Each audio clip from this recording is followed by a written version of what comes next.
Welcome to the Primo's Musings podcast.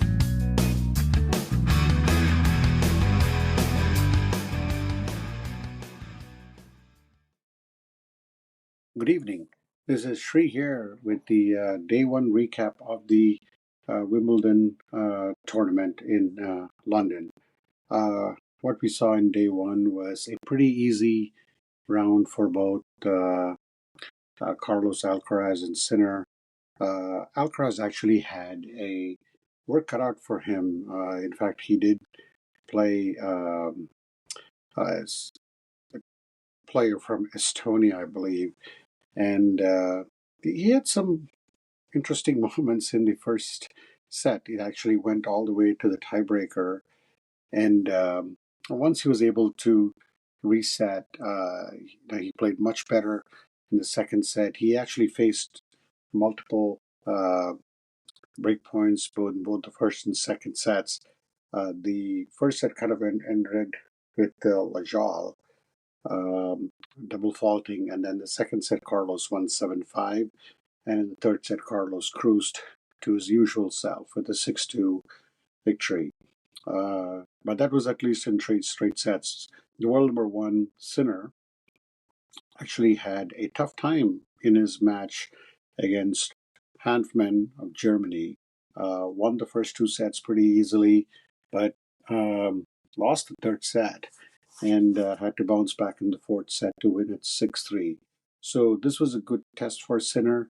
He has actually a pretty interesting matchup coming up in the second round, and he actually plays his own countryman Berrettini. As we know that he was in the Wimbledon final a few years ago against Djokovic. Some of the matches, I think, due to the weather, didn't get finished. Shelton is still on the court. He's actually down 2-1 against Bellucci. So he has some work cut out for him. From an American standpoint, the big win came for Tiafoe. Tiafoe has not been playing well over the last few months, and he's been struggling lately in big tournaments, but he somehow won after being down 2-0 against Arnaldi, and kudos to Tiafoe for winning the last three sets pretty comfortably, but let's see going forward where he is. And then other impressive winners included Dmitrov, who had a much easier time, and of course, veteran Stan Wawrinka. And the Monfils, again, that was a good win for him against Mannarino, his old countryman. So I think it's a good thing for Monfils to move forward. As we turn our page to tomorrow, we do have some interesting matchups in the men's. You have Echeverry playing Luca Nardi, and then you have the Australian Duckworth playing against Diminor. Korda has a big match. Again, let's see. Korda is someone that my good friend Dr. Dan picked him to go further. So a big moment for Korda. Then you have Tsitsipas, Zverev, and Draper, and Djokovic, of course. They're all on tap tomorrow. So it'll be interesting to see Djokovic tomorrow, to see how his knee feels, how his movement feels in a real match. So that's where we are in the men's singles. On the women's side of things, Coco Gauff won pretty easily against Dolehide.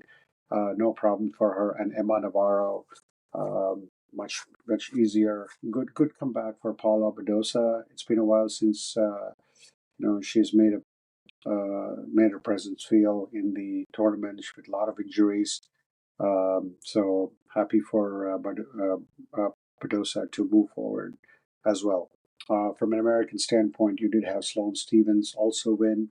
Big win for Emma Raducanu. I mean, this is an impressive win for her. This has been first win since I think the last couple years. So happy that she's been able to make her first win.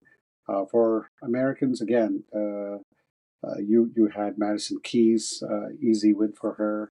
I mean, she had a little tough time in the second set, but she moves on.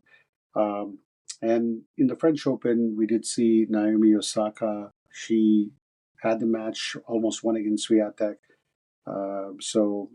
Coming back to Wimbledon, she did play Parry. She won it rather easily the first set 6-1, but lost the second 1-6, but held on to win. Incredible forehands and backhands. There were a couple of strokes I saw which were just out of the world. The Osaka is back kind of feeling there. A lot of matches um, still yet to be finished. So we'll wait to see when some of these matches get completed tomorrow. But looking forward to day 2 of the Wimbledon. Thank you for listening. Thank you for listening. Primo will be back soon.